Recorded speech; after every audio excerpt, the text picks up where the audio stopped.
Nabi Muhammad kehilangan buah hatinya. Nabi Muhammad anaknya wanita meninggal di masa hidupnya Nabi Muhammad. Yang tidak cuma Sayyidah Fatimah. Yang 3 meninggal, Nabi Muhammad masih hidup. Anak-anak lakinya meninggal semua. Bahkan ujiannya Nabi Muhammad gak cuma kehilangan anak saja, lahir sudah yatim, tidak punya ayah. Ayahnya meninggal, Nabi Muhammad masih dalam kandungan ibunya. Setelah dikembalikan Halimatus Sa'diyah kepada ibunya, dibawa pergi ke Madinah sama ibunya, pulang dari Madinah ke Mekah, di tengah-tengah jalan ibunya meninggal. Nabi Muhammad masih kecil, usianya 6 tahun. Masih rindu-rindunya sama ibunya, gak punya siapa-siapa kecuali ibunya. Abahnya sudah gak ada, ayahnya sudah gak ada. Berangkat sama ibu, pulang di tengah jalan ibunya meninggal dunia.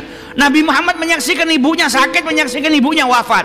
Diuji sama Allah Ta'ala dengan ujian yang berat. Apa? Kehilangan orang-orang yang beliau cintai. Sampai di Mekah diasuh sama kakeknya, usia 8 tahun, masih kecil, kakeknya meninggal dunia, yatim untuk kedua kalinya. Bahkan kata para ulama, yatimnya yang kedua ini lebih berat.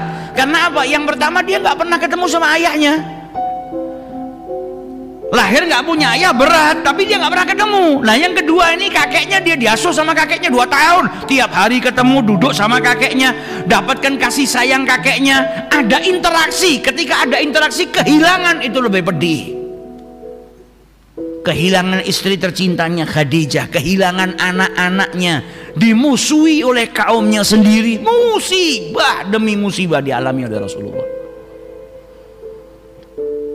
Makanya kalau kita tertimpa musibah, kembalikan Nabi Muhammad, musibahnya seperti itu. Nabi Muhammad dikasih sesuatu yang paling besar, paling besar, paling besar sama Allah. Yang paling istimewa dikasihkan sama Nabi Muhammad. Gak ada yang bisa ngalahkan Nabi. Kalau ada umatnya Nabi, saya tuh musibahnya paling besar apa? Saya tuh kehilangan anak saya. Nabi Muhammad semasa hidupnya anaknya perempuannya meninggal, laki-lakinya meninggal. Bahkan Ibrahim yang masih kecil, anak-anaknya Nabi SAW yang terakhir, Ibrahim ketika wafat masih kecil. Kata Sayyidina Anas bin Malik, Nabi Muhammad itu memeluk anaknya Ibrahim, dan Ibrahim anaknya dalam keadaan sakaratul maut. Nabi meneteskan air mata, kata Sayyidina Anas bin Malik, nangis Nabi Muhammad. Tapi ketika menangis beliau mengatakan apa? Inna lillahi wa inna ilaihi raji'un. Perpisahnya kami denganmu wahai Ibrahim, kami semuanya sedih.